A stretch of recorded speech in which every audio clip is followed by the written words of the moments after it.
In the small town of Sugarville, an eccentric inventor named Mr. Clement lived on the edge of town. He was known for creating candies that sparkled, hummed, and even floated in the air. Rumors swirled about his mysterious factory, said to be filled with machines that could craft the unimaginable. No one had entered for decades until now. One crisp morning, the townsfolk awoke to a buzz of excitement. Golden invitations had been hidden inside Clement's new candy bars. The lucky finders would be granted a once-in-a-lifetime tour of the factory. Only 5 golden invitations existed. Among the hopefuls was a kind and curious boy named Leo. His family was poor, and candy was a rare treat. By chance, Leo discovered the golden ticket inside a small chocolate bar he bought with his last coin. Overjoyed, he rushed home to share the news. The day of the tour arrived, and the 5 winners gathered at the factory gates.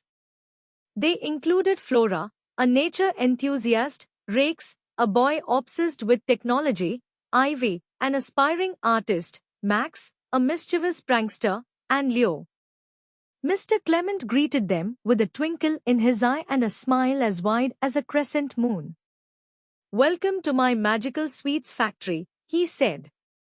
"What you'll see today is limited only by your imagination." The gates opened, revealing a world of wonder. The first room was the Asterisk Candy Garden Asterisk, where lollipops grew on trees and rivers of fizzy soda bubbled under rainbow bridges. Flora couldn't resist picking a glowing flower made of edible petals, which burst into fireworks of flavor. Next, they entered the Asterisk Dreamy Dessert Workshop Star.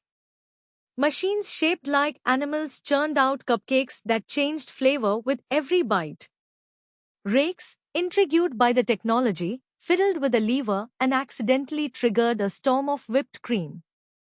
The group moved to the Asterisk Imaginarium Hall Asterisk, where candies floated in midair. Ivy painted a masterpiece using chocolate brushes and edible paints, while Max mischievously tried to snatch floating candies, only to get stuck in a bubble of cotton candy. Throughout the journey, Mr. Clement shared stories about his creations, emphasizing creativity, kindness, and responsibility. Each child learned a lesson. Flora discovered the importance of patience, Rex learned to respect boundaries, Ivy realized the power of teamwork, and Max came to understand the value of honesty. In the end, Mr. Clement revealed his ultimate secret, a room called the Asterisk Heart of the Factory Star. At its center was a giant, pulsating candy crystal that powered the entire factory. "This crystal reflects the hearts of those who visit," he explained. "Pure intentions make it stronger."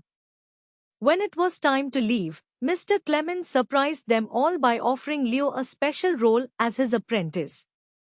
"You have the heart and imagination to continue my work," he said. Leo, overwhelmed with joy, accepted. As the gates closed behind them, the children left with more than just candy. They carried memories and lessons that would last a lifetime. Meanwhile, Leo remained, ready to explore the endless possibilities of the magical sweets factory. And so, the factory's magic lived on, inspiring wonder in every corner of Sugarville.